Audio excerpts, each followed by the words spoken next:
Обращаясь к гостям с приветственным словом, президент подчеркнул, что Абхазия и ее народ всегда были и остаются открыты и искренне доброжелательны для всех, кто приезжает к нам с хорошими намерениями. Рауль Хаджимба рассказал о трагических событиях, которые пережил наш народ.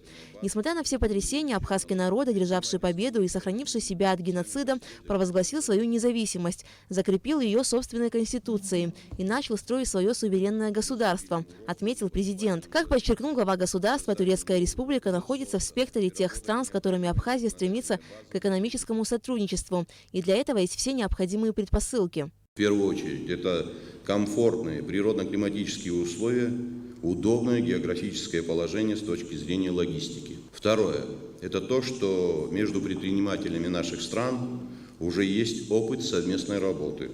Созданы действующие и партнерские связи, налаженные в течение истекших после войны 25 лет. Третье – это готовность, желание и стремление государства и представителей нашего бизнес-сообщества к взаимовыгодному сотрудничеству с теми людьми и структурами, которые проявляют к нашей стране такой интерес. В Абхазии прекрасно помнят, когда в период послевоенной блокады, объявленной странами-участниками Содружества независимых государств, вопреки политической изоляции, к нам морским путем приходили из Турции топливо, строительные материалы, продовольствие и товары первой необходимости. В обратную сторону же вывозились лесоматериалы и лом черных металлов.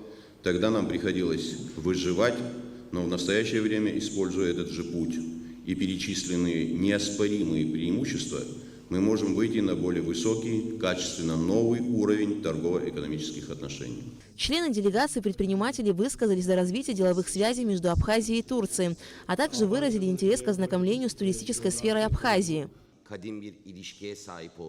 Этот день для нас будет историческим. Переговоры полезны для улучшения наших давних связей. Абхазия должна еще больше укрепить связи с Турцией. Учитывая беспошлинную торговлю и договор с Российской Федерацией, мы думаем, что наши бизнесмены смогут занять здесь позиции, которые будут полезны для них. Хотим за время нашего пребывания обсудить взаимодействие в туристической сфере и экономике, которая укрепит связи между Абхазией и Турцией.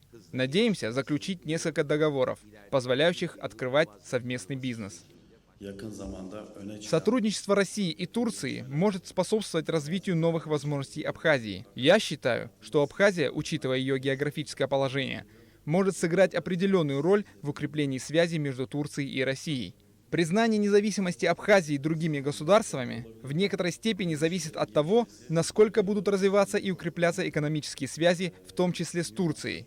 Надеемся, что наша встреча принесет пользу и конкретные результаты.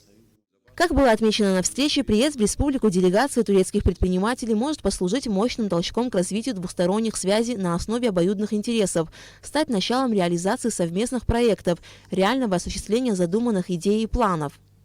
Аля Катрапш, Томас Чиковани, Абхазское телевидение.